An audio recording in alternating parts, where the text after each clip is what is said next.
Bible एक वर्ष में। नमस्कार, आप सबका बाइबल एक वर्ष में स्वागत है।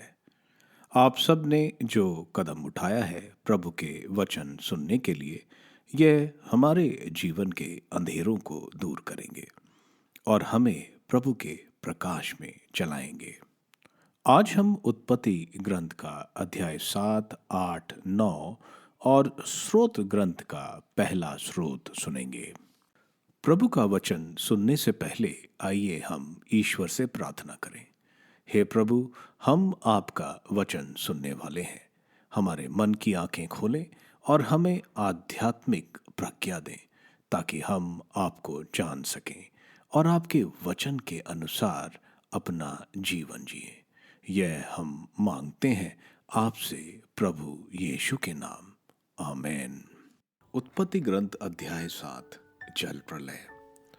प्रभु ने नूह से कहा, तुम अपने सारे परिवार के साथ पोत पर चढ़ो, क्योंकि इस पीढ़ी में केवल तुम ही मेरी दृष्टि में धार्मिक हो। तुम समस्त शुद्ध पक्षियों में से नर मादा के 7-7 जोड़े ले जाओ और समस्त अशुद्ध पक्षियों में से 2 नर और उसकी मादा को, आकाश के पक्षियों में से भी नर और मादा के 7-7 जोड़े। इस तरह समस्त पृथ्वी पर उनकी जाति बनाए रखोगे, क्योंकि 7 दिन बाद मैं 40 दिन और 40 रात पानी बरसाऊंगा और पृथ्वी पर से उन सब प्राणियों को मिटा दूंगा जिन्हें मैंने बनाया है। नूह ने वह सब किया जिसका आदेश प्रभु ने दिया था, और 7वें दिन प्रलय का जल पृथ्वी पर बरसने लगा। जब पृथ्वी पर जल प्रलय हुआ था, तब नूह की अवस्था 600 वर्ष की थी। जल प्रलय से बचने के लिए नूह ने अपने पुत्रों, अपनी पत्नी तथा अपने पुत्रों की पत्नियों के साथ पोत में प्रवेश किया। पवित्र अपवित्र सब पशुओं, पक्षियों और पृथ्वी पर रेंगने वाले प्राणियों में से नर मादा के जोड़े नूह के साथ पोत में आए, ठीक उसी तरह जैसे ईश्वर ने नूह को आज्ञा दी थी। 7वें दिन प्रलय का जल पृथ्वी पर बरसने लगा। नूह की 600 वर्ष की अवस्था में दूसरे महीने की ठीक 17वें दिन अगाध गर्त के सब सोत्र फूट पड़े और आकाश के फाटक खुल गए। 40 दिन और 40 रात पृथ्वी पर वर्षा होती रही। उसी दिन नूह के पुत्र सेम, हाम और याफेत, नूह की पत्नी तथा उसके पुत्रों की पत्नियों सब उसके साथ पोत में आए। वे और उनके सब विभिन्न जातियों के जंगली पशु, विभिन्न जातियों के मवेशी, विभिन्न जातियों के पृथ्वी पर रेंगने वाले जंतु तथा विभिन्न जातियों के पक्षी और प्रत्येक प्रकार के पतंगे, ये सभी इस प्रकार नूह के साथ सब प्राणियों में से 2-2 पोत के अंदर आए। सब शरीरधारियों के नर मादा का 1-1 जोड़ा आया, ठीक उसी प्रकार जैसे ईश्वर ने आज्ञा दी थी। इसके बाद प्रभु ने उस पर दरवाजा बाहर से बंद कर दिया। जल प्रलय पृथ्वी पर 40 दिन तक होता रहा। पानी बढ़ता गया और पोत को पृथ्वी तल से ऊपर उठाता गया। पानी बढ़ते बढ़ते पृथ्वी पर फैलता गया और पोत पानी की सतह पर तैरने लगा। पृथ्वी पर पानी इतना अधिक बढ़ गया कि उसने आकाश के नीचे के सभी ऊंचे से ऊंचे पर्वत को भी ढक लिया। पर्वतों के ऊपर जल इतना बढ़ गया कि वह उनसे 15 हाथ ऊंचा हो गया। तब पृथ्वी पर रहने वाले सब शरीरधारी मर गए, क्या पक्षी, क्या पशु, क्या जंगली जानवर, क्या पृथ्वी पर विचरने वाले कीड़े मकोड़े तथा सब मनुष्य भी। पृथ्वी के सब प्राणी मर गए। इस प्रकार प्रभु ने पृथ्वी पर से सब प्राणियों का विनाश कर दिया।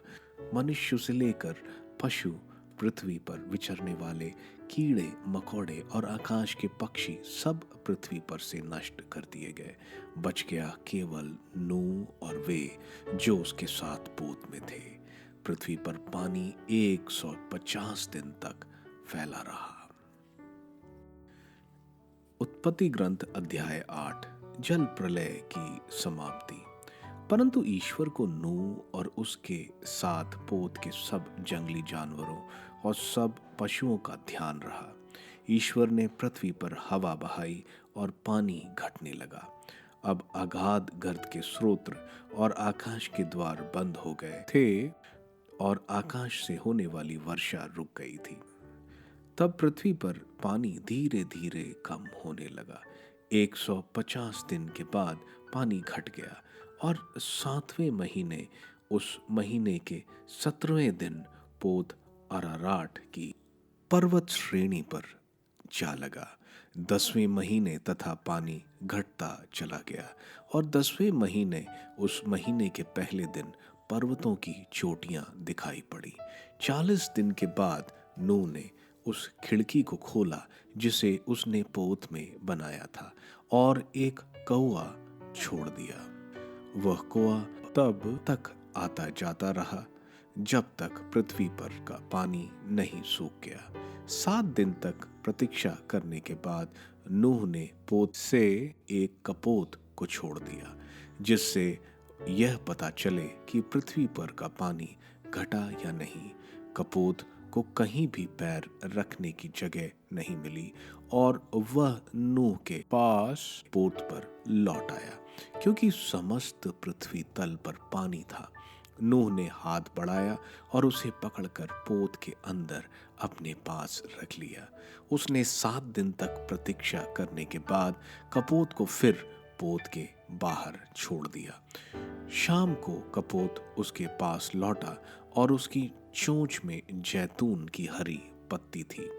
इससे नूह को पता चला कि पानी पृथ्वी तल पर घट गया है। उसने फिर 7 दिन प्रतीक्षा करने के बाद कपोत को छोड़ दिया और इस बार वह उसके पास नहीं लौटा। इस प्रकार नूह के जीवन के 600 पहले वर्ष के पहले महीने के पहले दिन पानी पृथ्वी तल पर सूख गया। नूह ने पोत की छत हटाई और पोत के बाहर दृष्टि दौड़ाई। पृथ्वी तल सूख गया था। दूसरे महीने उस महीने के 27वें दिन पृथ्वी सूख गई। तब ईश्वर ने नूह से कहा, अब तुम अपनी पत्नी और पुत्रों की पत्नियों के साथ पोत से बाहर आओ। प्रत्येक प्राणी को, पशुओं, पक्षियों और पृथ्वी पर रेंगने वाले सभी जंतुओं को बाहर ले आओ। वे पृथ्वी पर फैल जाएं, फले फूलें और पृथ्वी पर अपनी अपनी जाति की संख्याएं बढ़ाएं। इस पर नूह अपने पुत्रों, अपनी पत्नी और अपने पुत्रों की पत्नियों के साथ बाहर आया। जंगली जानवर, सब कीड़े मकोड़े, सब पक्षी और भूमि पर विचरण करने वाले समस्त जीव जंतु जाति क्रम के अनुसार पोत से बाहर आए। नूह ने प्रभु के लिए एक वेदी बनाई और हर प्रकार के शुद्ध पशुओं और पक्षियों में से कुछ को चुनकर वेदी पर उनका होम चढ़ाया। प्रभु ने उनकी सुगंध पाकर अपने मन से यह कहा, मैं मनुष्य के कारण फिर कभी पृथ्वी को अभिशाप नहीं दूंगा, क्योंकि बचपन से ही मनुष्य की प्रवृत्ति बुराई की ओर होती है। मैं फिर कभी सब प्राणियों का विनाश नहीं करूंगा, जैसा कि मैंने अभी किया है। जब तक पृथ्वी बनी रहेगी तब तक बुआई और फसल, जाड़ा और गर्मी, ग्रीष्म और हेमंत, दिन और रात, इन सब का अंत नहीं होगा। उत्पत्ति ग्रंथ अध्याय 9, नूह के लिए ईश्वर का विधान। ईश्वर ने कहते हुए नूह और उसके पुत्रों को आशीर्वाद दिया, फलो फूलो और पृथ्वी पर फैल जाओ। पृथ्वी के सभी पशु, आकाश के सभी पक्षी, भूमि पर रेंगने वाले सभी जीव जंतु और समुद्र की सभी मछलियां, इन सब पर तुम्हारा भय और आतंक छाया रहेगा। यह तुम्हारे अधिकार में है। हर विचरने वाला प्राणी तुम्हारे भोजन के काम आ जाएगा। मैं हरी वनस्पतियों के साथ ये सब तुम्हें दिए देता हूँ। किंतु तुम वह मांस नहीं खाना जिसमें प्राण अर्थात रक्त रह गया हो। मैं तुम लोगों के रक्त और जीवन का बदला चुकाऊंगा। मैं प्रत्येक पशु को उसका बदला चुकाऊंगा और प्रत्येक मनुष्य को उसके भाई के जीवन का बदला चुकाऊंगा। जो मनुष्य का रक्त बहाता है उसी का रक्त भी मनुष्य द्वारा बहाया जाएगा, क्योंकि ईश्वर ने मनुष्य को अपना प्रतिरूप बनाया है। तुम लोग फलो फूलो, पृथ्वी पर फैल जाओ और उसे अपने अधिकार में कर लो। ईश्वर ने नूह और उसके पुत्रों से यह भी कहा, देखो मैं तुम्हारे और तुम्हारे वंशजों के लिए अपना विधान ठहराता हूँ, और जो प्राणी तुम्हारे चारों ओर विद्यमान है अर्थात पक्षी, चौपाए और सब जंगली जानवर, जो कुछ जहाज से निकला है और पृथ्वी भर के सब पशु, उन प्राणियों के लिए भी मैं तुम्हारे लिए यह विधान ठहराता हूँ, कोई भी प्राणी जल प्रलय से फिर नष्ट नहीं होगा और फिर कभी कोई जल प्रलय पृथ्वी को उजाड़ नहीं बनाएगा। ईश्वर ने यह भी कहा, मैं तुम्हारे लिए, तुम्हारे साथ रहने वाले सभी प्राणियों के लिए, आने वाली पीढ़ियों के लिए जो विधान ठहराता हूँ उसका चिन्ह यह होगा, मैं बादलों के बीच अपना इंद्रधनुष रख देता हूँ। वह पृथ्वी के लिए ठहराए हुए मेरे विधान का चिन्ह होगा। जब मैं पृथ्वी के ऊपर बादल एकत्र कर लूंगा और बादलों में वह धनुष दिखाई पड़ेगा, तब मैं तुम्हारे लिए और सब प्राणियों के लिए अपने विधान को याद करूंगा और फिर कभी जल प्रलय सभी शरीरधारियों का विनाश नहीं करेगा। जब इंद्रधनुष बादलों में दिखाई पड़ेगा तो उसे देखकर मैं उस चिरस्थायी विधान का स्मरण करूंगा जिसे मैंने पृथ्वी के समस्त शरीरधारियों के लिए निर्धारित किया है। ईश्वर ने नूह से कहा, यही उस संविधान का चिन्ह है जिसे मैंने पृथ्वी के सब शरीरधारियों के लिए निर्धारित किया है। नूह की वंशावली। नूह के पुत्र जो पोत से बाहर आए थे सेम, हाम और याफेत थे। हाम कानान का पिता था। ये तीनों नूह के पुत्र थे और इनसे सारी पृथ्वी मनुष्यों से भर गई। नूह पहले किसान था। इसने दाखबारी लगाई। उसकी अंगूरी पीने के बाद वह नशे में आकर अपने तंबू में नग्न होकर पड़ा रहा। जब कानान के पिता हाम ने अपने पिता को नंगा देखा तो उसने बाहर आकर अपने दो भाइयों को यह बात बताई। इस पर सेम और याकेत ने वस्त्र लेकर अपने कंधे पर रखा और वे पीठ की ओर से चलकर भीतर गए। फिर वस्त्र डालकर उन्होंने अपने पिता के नग्न शरीर को ढक दिया। उन्होंने अपने मुंह फेर लिए जिससे वह अपने पिता को नंगा ना देख पाए। नशा दूर होने पर जब नूह होश में आया और उसे अपने छोटे पुत्र की यह बात मालूम हुई तो उसने कहा, कानान को अभिशाप, वह अपने भाइयों का दास बने। उसने यह भी कहा, प्रभु सेम का ईश्वर धन्य है, कानान उसका दास हो। ईश्वर याफेत की भूमि का विस्तार करे, वह सेम में के तंबुओं में रहे और कानान उसका दास हो। जल प्रलय के बाद नूह 350 वर्ष और जीता रहा। इस प्रकार नूह कुल मिलाकर 950 वर्ष जीवित रहने के बाद मरा। स्तोत्र ग्रंथ। स्तोत्र 1। 2 मार्ग। धन्य है वह मनुष्य जो दुष्टों की सलाह नहीं मानता, पापियों के मार्ग पर नहीं चलता और अधर्मियों के साथ नहीं बैठता, जो प्रभु का नियम हृदय से चाहता और दिन रात उसका मनन करता है।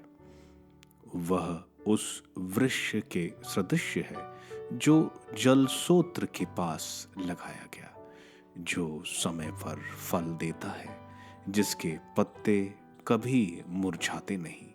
वह मनुष्य जो भी करता है सफल होता है। दुष्ट जन ऐसे नहीं होते। वे पवन द्वारा छितराही भूसी के सदृश हैं। न्याय के दिन दुष्ट नहीं टिकेंगे। पापियों को धर्मियों की सभा में स्थान नहीं मिलेगा, क्योंकि प्रभु धर्मियों के मार्ग की रक्षा करता है, किंतु दुष्टों का मार्ग विनाश की ओर ले जाता है। आज हम उत्पत्ति ग्रंथ के अध्याय 7, 8 और 9 में हम देखते हैं पृथ्वी पर हिंसा, हत्या और दुष्टता इतनी बढ़ गई थी कि प्रभु ने पृथ्वी से मानव जाति को नष्ट करने का निश्चय किया। केवल नोह ही सदाचारी और धार्मिक था। समस्त प्राणी जोड़ों में नोह के पास आए और पोत में चले गए। नोह, उसके परिवार भी पोत में आ गए और ईश्वर ने बाहर से दरवाजा बंद कर लिया, जो ईश्वर की रक्षा दर्शाता है। 40 दिन और 40 रात जल प्रलय हुआ और पृथ्वी के सारे शरीरधारी मारे गए।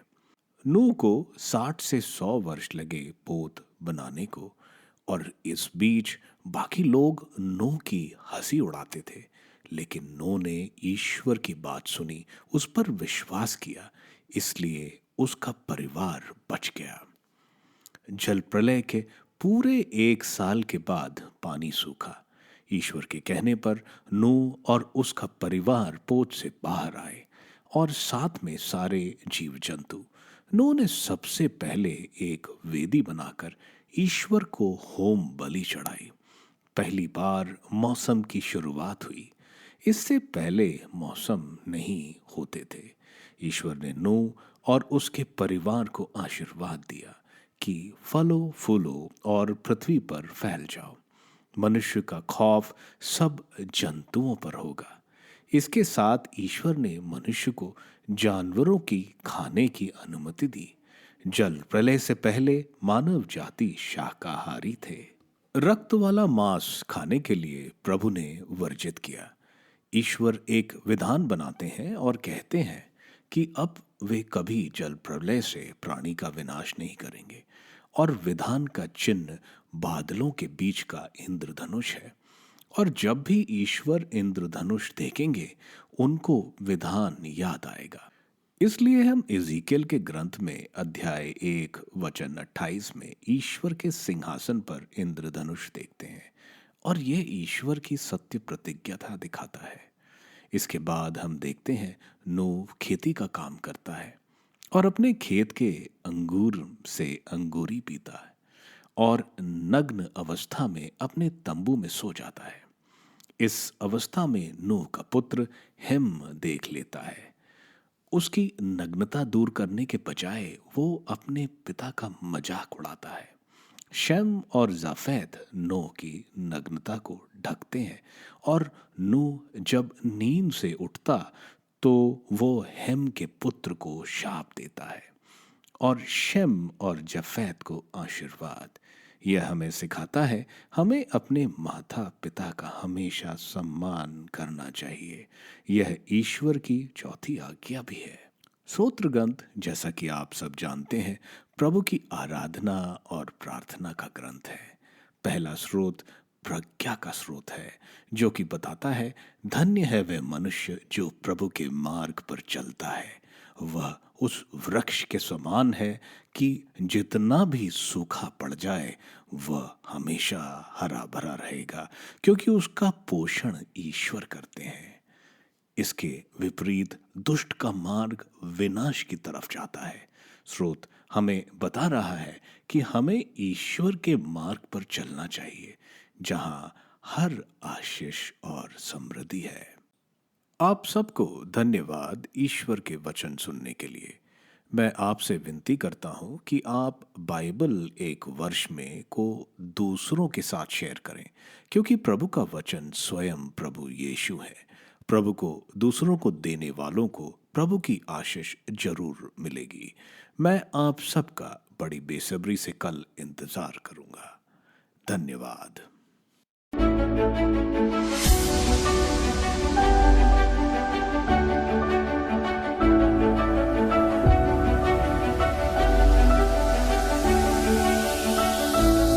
बाइबल एक वर्ष में